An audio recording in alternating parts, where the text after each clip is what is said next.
Hello Sagittarius. Welcome or welcome back to my Body and Heart Tarot Therapy. I'm here to do the reading for, well, February by now, 2021. Finally got to sit with you as well. I was really looking forward for this reading. It's an interesting time. It's an interesting time for sure. And yeah, let's see what's coming up for you, Sagittarius. Hope you had a beautiful beginning of the year. And that you're adjusting well to all these energetic transitions, which are quite big for all of us. And I'm sure we all receive them in different ways, in different aspects of our lives.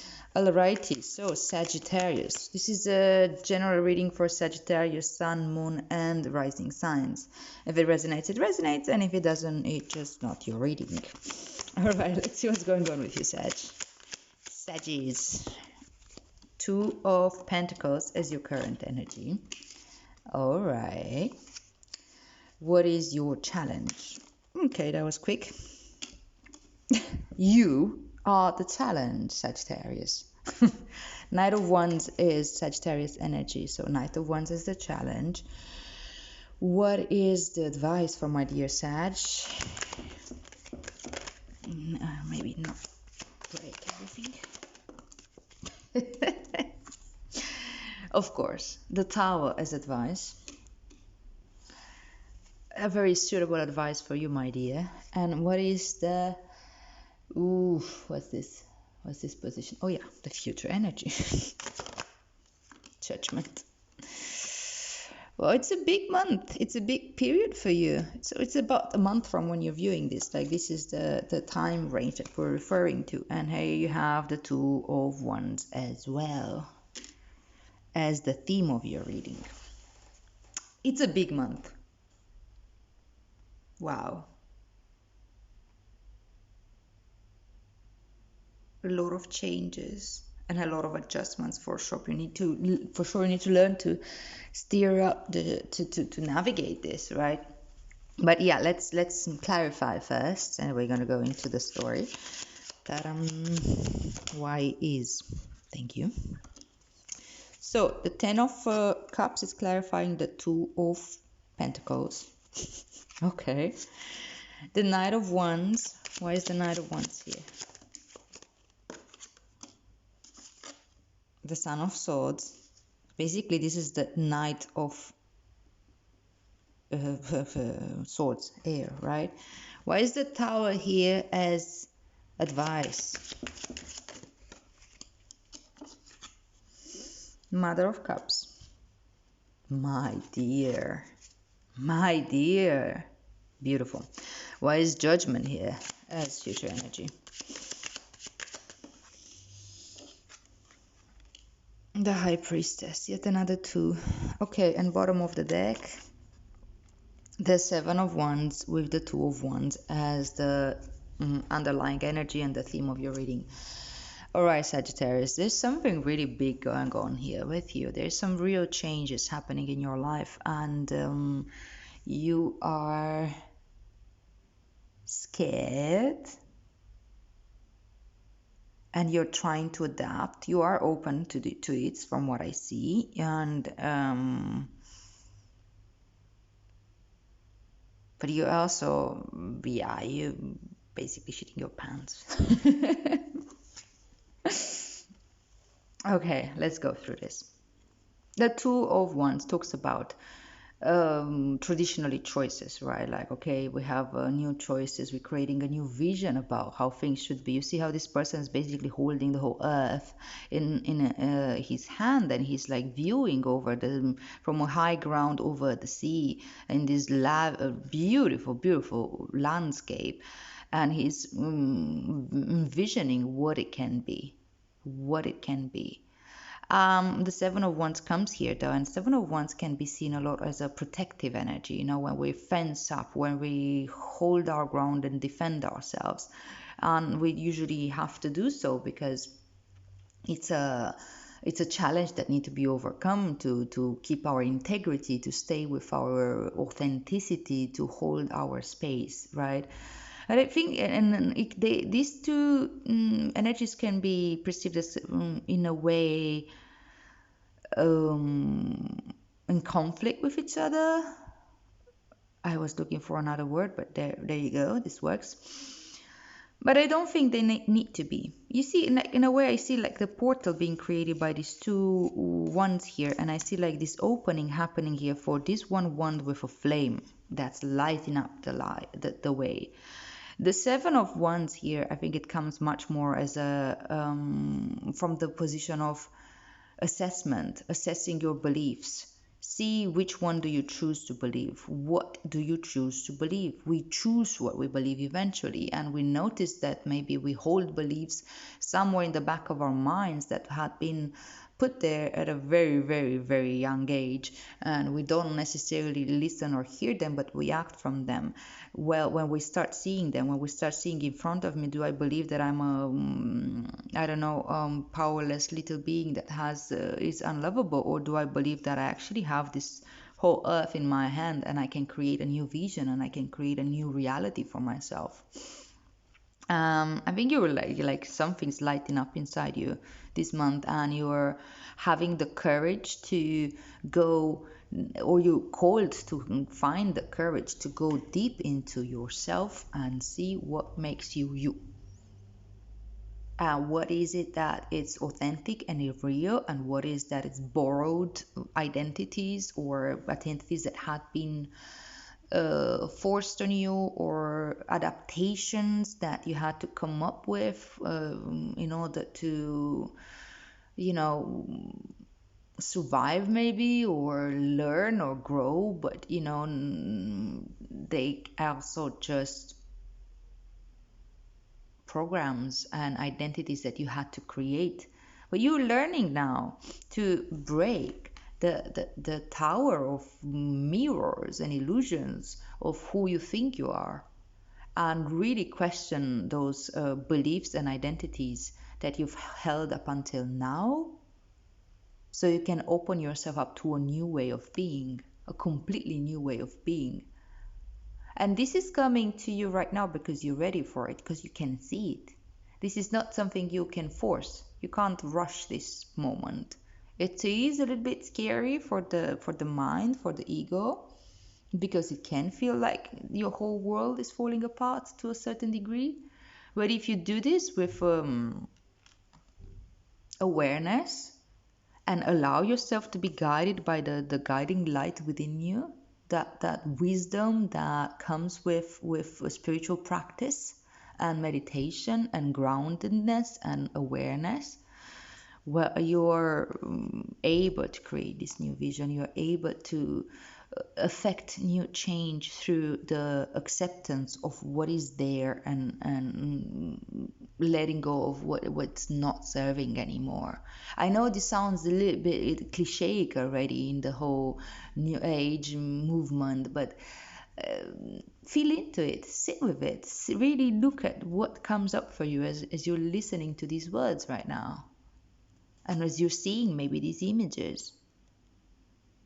What do you feel inside your body? What thought comes into your mind? What thought of like fear of like things are never going to get better, or hopes of like, okay, things could be this way?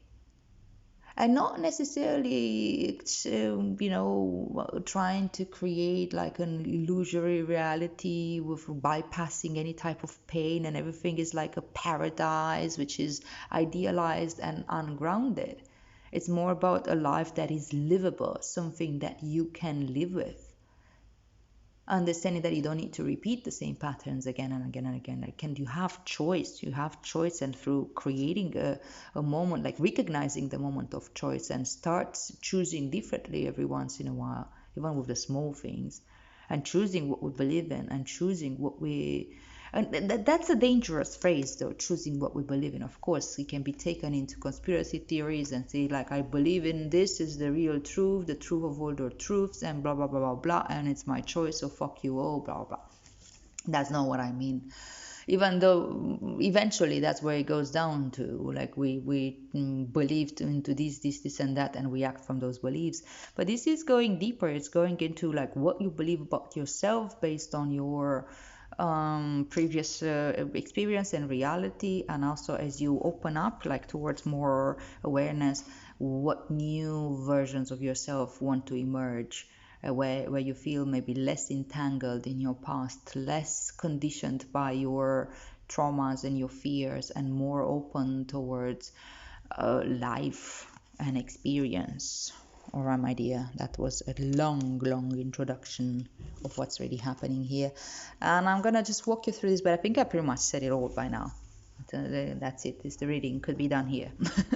But let's just go a little bit deeper, okay? So we have the Two of Pentacles with the Ten of Cups as your current energy. So yes, you are probably very preoccupied right now to adapt to the new changes in your life and to juggle the balls in the air, attending to your everyday reality and multitasking, creating whatever you need to be creating, like showing up. Maybe you need to show up for work.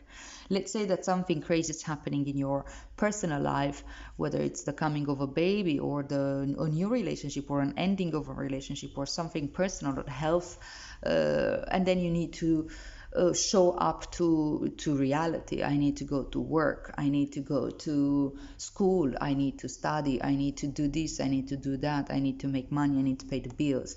And you need to show up in these environments while there's like a very tumultuous reality happening within you, internally, emotionally. And in this case, actually, I think it's really something good, something amazing happening. Like maybe your healing process starts really opening up new perspectives. That's exactly what's happening. Like new perspectives are being opened, and maybe there's a lot of excitement about all this, but it's really still hard to, okay, how do I put this in a daily reality? So you may have the tendency to maybe block off some of these these emotions, because they're rather intense and scary and a little bit a little bit. Emotions can, if they're very intense, can be a bit debilitating, right? Like unable to focus, unable to think clearly and things like this. So yeah, you're focusing so much on like trying to show up in reality and do the thing, do the work, but there's a lot of like rewiring happening up here in your emotional body. This is a Ten of Cups, right? And the Ten of Cups talks about like emotional fulfillment, like a growth and a maturity in the emotional body cycle, where you maybe had gone through quite a few releases in order to get to the point of new vision and perspective, right? And you need to rewire a lot. A lot is being rewired in the background, and yeah, it's stirring up the waters a little bit, and you still need to live and focus and work and blah blah blah, but you're doing just fine. I mean, this is normal.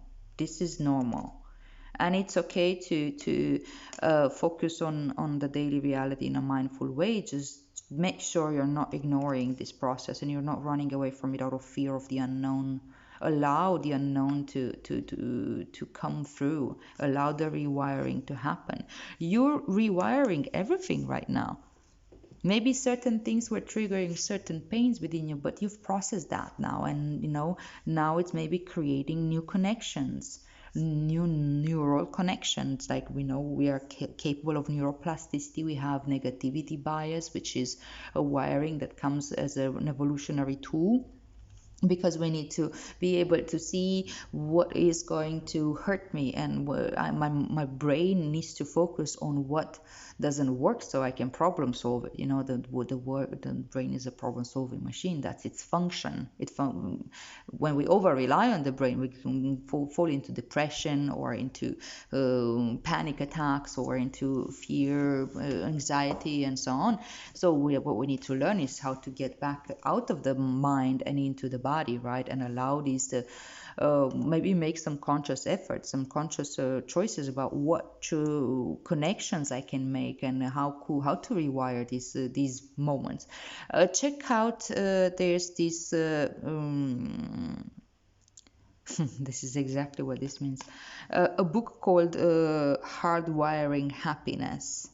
I don't remember the name of the author, but if you can just Google Hardwiring Happiness, there's also a TED Talk around it. Maybe you watch the TED Talk first and see if you're convinced by that. It's a neuroscientist who basically writes a book of how can we hardwire happiness within ourselves, how to work through depression with ourselves, knowing what we're doing with our brain, with our neural pathways, and with our like how it really works. And it talks about associating sometimes, like, whenever I'm feeling maybe down or lost, I can lock down to a happy memory and try to bring that in, or as I'm leaving a happy memory, to take a moment to really register within feeling of it. How does it feel in the body? How does it feel everywhere? And create it as a safe space, giving it full awareness. And then there's also this saying of like this suggestion that once you're figuring that one out, you remember to like really pin down your happy moments throughout the day, to start connecting them also with some negative aspects of your life or in the day or things like this, so that you don't create only like happy, happy, sad, sad.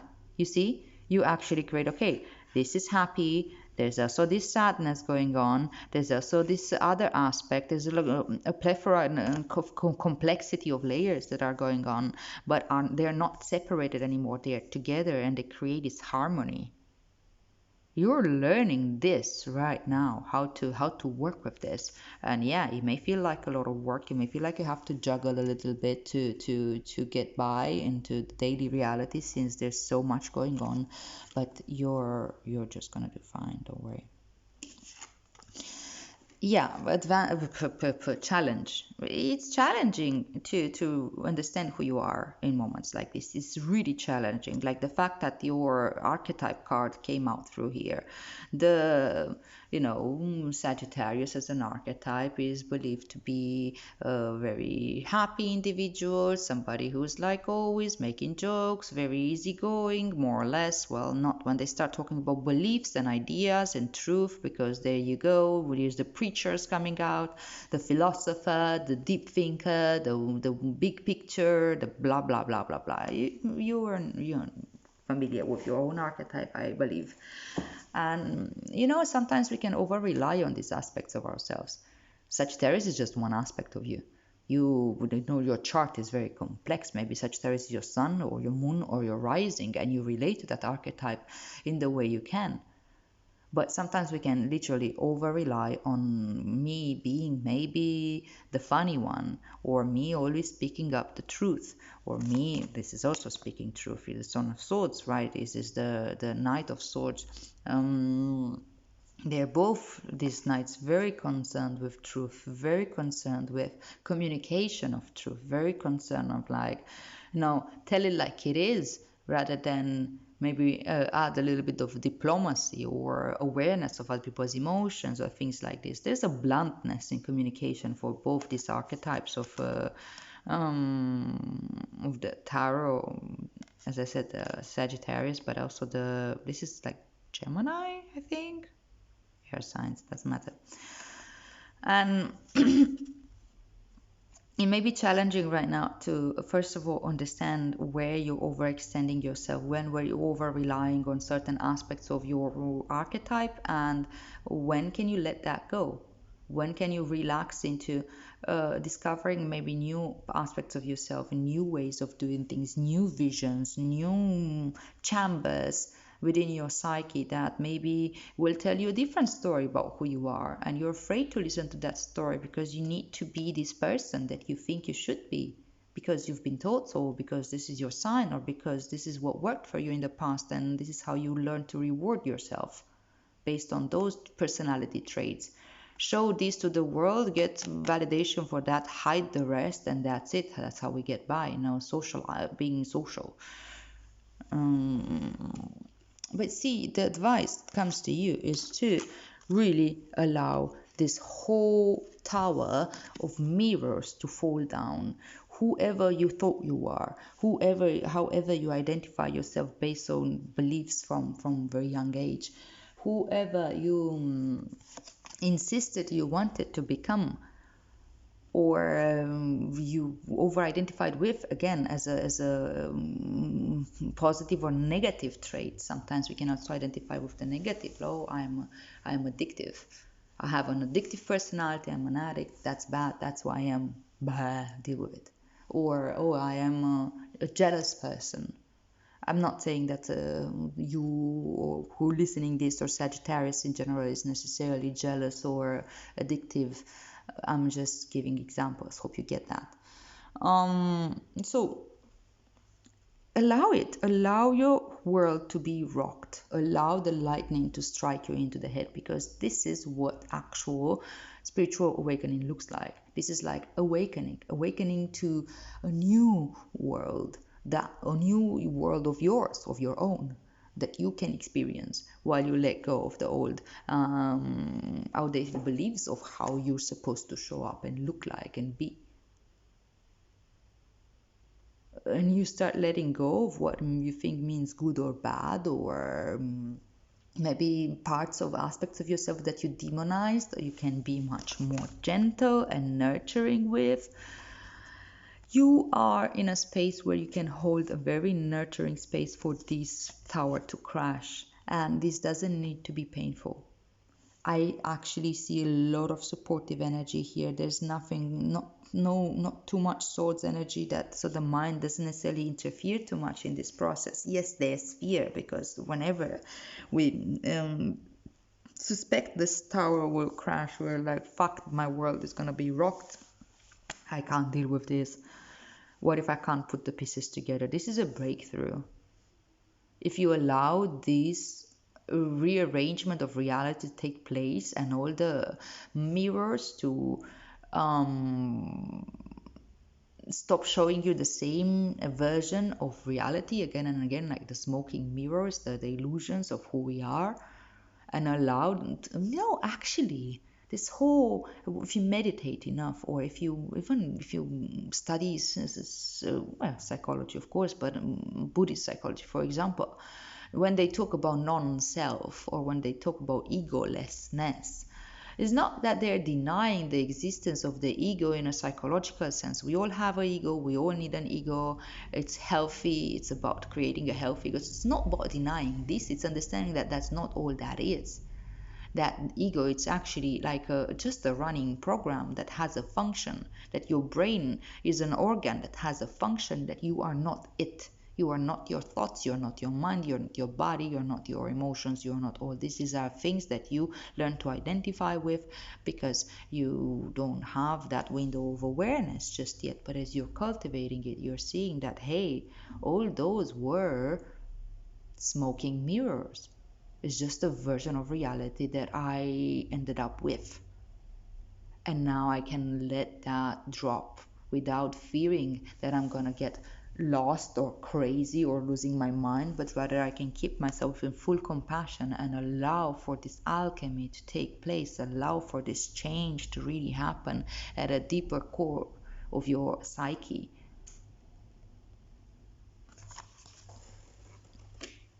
And this gives a look at this. This is judgment, which is also 2, and this is the high priestess. This is also 2. These are major arcana.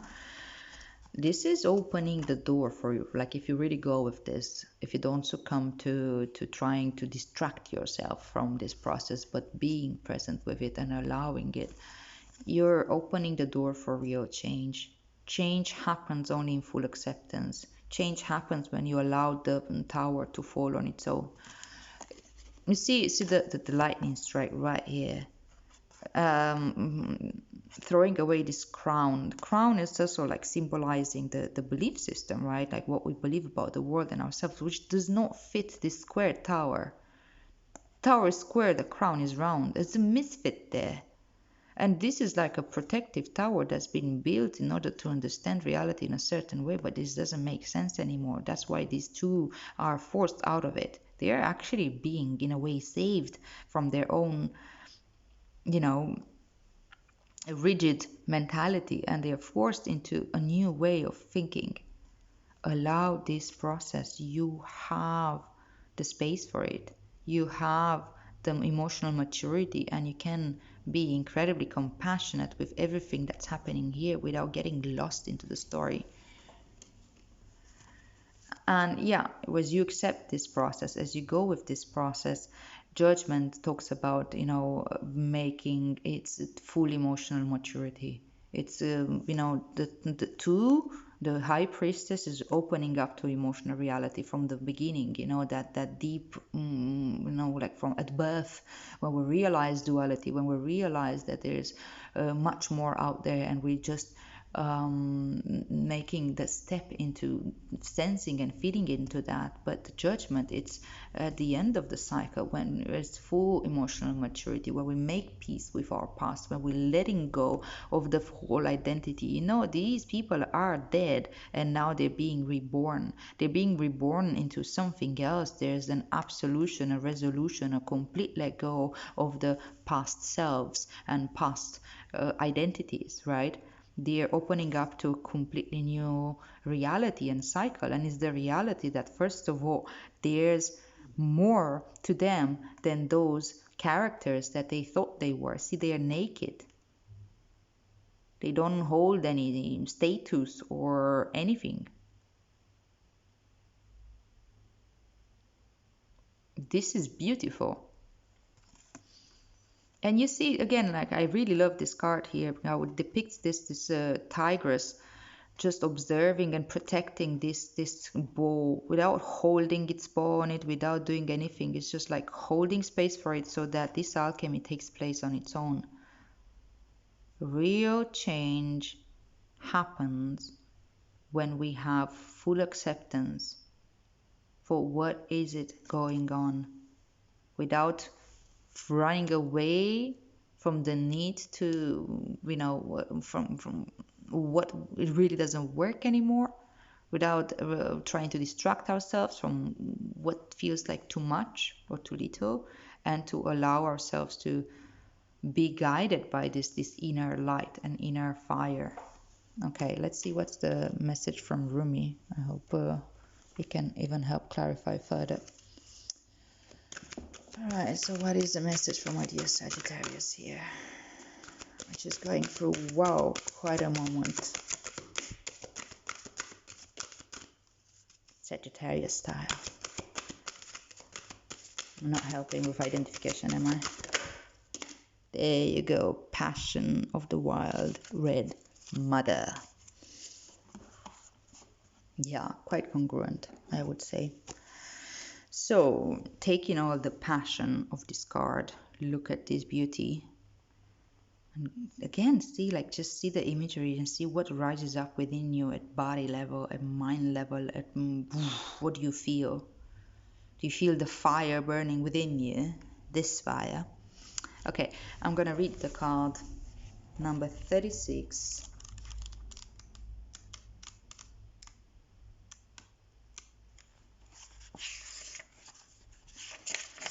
Okay, so the poem from Rumi says, "Don't ask the conscious ones about the wine. Behold the growing effect of it in the eyes of the drunks." Rumi. Okay, so I will just read the interpretation. You, O blazing angel, are being invited by the Wild Red Mother to participate in a dance of divine passion. You may be an activist, a poet, an advocate for justice, or a writer content in your own world of dreams. Or perhaps you are a healer, devoted to the liberation of the suffering of others and hungry to commune with ancient wisdom. Perhaps you are all of these, or some other exquisite amalgam of holy energy in form. Whatever your nature, there is a passion in your heart, a fire for something more powerful than fear that can become the fuel for your life journey, if you accept the invitation of the Wild Red Mother, of course. This is the invitation to lay aside despair, to lay aside doubt in the capacity of the human heart, even your frustration and impatience. It is time to quit whipping yourself and others, no matter how noble the intention behind the whip may be, and start dancing instead. Really join her, the Wild Red Mother, in her exuberant play. You can choose to lead through joy, to heal through love, to transform suffering into what it is meant to be, the crucible through which ecstasy reveals itself. You do not have to analyze, to stay in the to stay in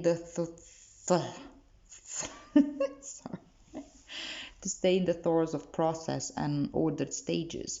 You can just choose this passionate path now if you wish. You are ready. It is open to you. Will you accept? It takes a great spirit, one with much practice of studied rebellion, to be ready to cast off the shackles of society from a place of loving defiance rather than fearful anger, and to playfully say to the world, I have tasted your stale bread and underdeveloped wine, and have had quite enough now. I decline your offer to gorge upon such lesser fruits. I prefer to feast upon bread, hot and fresh, and wine that is mouth-filling and unctuous. Join me if you like. It is an abundant feast, and there is plenty for all. Even in the spiritually minded, there can be a driving fear, thinly veiled as devotion to the most arduous path. Perhaps for a while that serves for a truth of sorts, but eventually there will come a time when smaller truths might give way to larger ones, so the soul can truly be free to grow. Passion is the bridge that leads you from a smaller truth that suffering is necessary in order to heal towards a larger, more luscious experience of life as divine embrace. Yes, sometimes the divine lover, in all enthusiasm for the sport, bites you too hard or grabs you with so much desire that a bruise remains. However, the passion behind such fervent embrace can leave you begging for more life, for more of that boundless love, even when it knocks you on the head whilst grabbing for you. This is possible when you give up on judgment on what is good and what is bad, on what is apparently spiritual and what is not, and when you just realize everything in your life is leading to love. Whether through caress or a slap, the divine lover is seducing you. If you can accept this, you can certainly give yourself permission to love what you love, to live how you wish to live, and to forget about holding yourself back because some choices make sense and others supposedly do not. If you are able to rise to the passion that is possible for you, you will let the wild red mother consume your philosophies and doctrines. Yes, that's exactly what this is all about with the Seven of Wands, yes?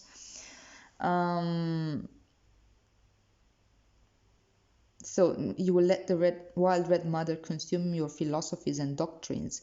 She'll feast on your religion and your plans and devour your doubts and certainties. She'll tear away your need for maps and direction. These people here falling from this tower have no map and direction right now. They are upside down, okay? So she'll tear away your need for maps and direction. Just when you think there's nothing left, she'll grab your hands and spin with you. You'll tilt back your head and laugh so wildly with her, spinning together along with the earth upon her axis. With a daring and bold love for life that will not be quashed, that wild mother speaks to you now. You can choose passion over fear time and time again. So I invite you to paint the whole world red with me with passionate nature. Let us laugh and change the world. This oracle comes to you with a message. It is a big cosmic yes.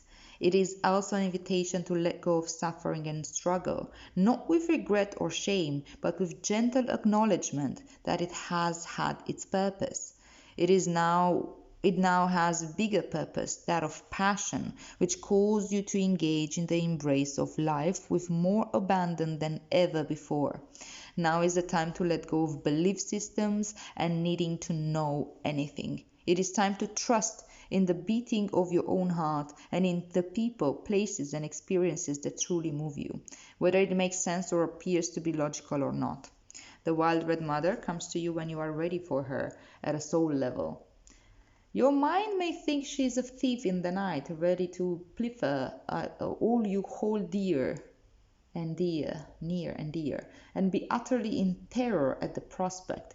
But your soul will be gurgling with such anticipation of freedom, it will fill your heart with sweet love and urge you to let go.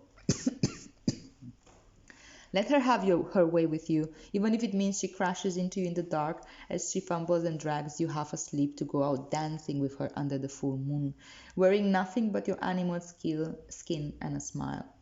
She'll soothe any bumps and bruises you receive in opening up to life with the most tender and effective of ministrations, for she is just as tender a nurse as she is a wild, raging dance partner. This oracle also brings you guidance. You have a divine permission to do something ridiculous. Be it ridiculous in your own mind for your age or career path, or some identity or version of yourself you or another hold. The more ridiculous or inappropriate it seems, the more it moves you from your heart. Without rhyme or reason, the better. This is not about hurting people or behaving without moral code. It is not about childish indulgence and questionable justification for letting the ego misbehave. It's not about the ego at all. The wild red mother eats ego for breakfast. This guidance is about listening to the truth of your heart and allowing your soul to throb with aliveness, making that more important than any restriction, opinion, judgment, or fear the mind, yours or that of others, could summon. Fantastic. This actually makes 100% sense to me, including the fear that can come with it. But hey, the passion and the fire burns so much deeper. Listen to that, Sagittarius. So there's an honoring ritual here. If you feel like doing it, go for it. If it's something that's not for you, just simply let it go. I will read it out. So place your hands open before you and say aloud, I call on the passionate wild red mother who loves me without condition, and the brother of my soul, Rumi. I ask for your guardianship onto the path of divine passion now. May I lead with my heart, dance in life without fear, and surrender into truth. Singing with my soul, becoming a leader of the new way of love upon this sacred earth. It is safe for me to be in my wild divinity. It is the only safe and true way for me to thrive. I am blessed now, and in the wild red mother's unconditionally loving protection and grace, so be it. And you finished your ritual. All right, Sagittarius, this is gorgeous. Don't think twice. I know you can do it. I know how flamboyant you can be when you're present, when you're with yourself, and when you're not holding back. Don't hold back from this. Choose love. Choose a new vision. This new vision of like doing things with compassion and with a new insight, rather than what you believe to life to be, without the roughness, without the restrictions and everything. Go wild, baby. All right, Sagittarius, this is a wonderful reading. Thank you so much for being here with me. If you resonated with this, please like, share, subscribe, comment, you know the drill, so that more people can reach to these readings when they feel the call or the need. All right, so may our practice benefit all beings, and see you here next month.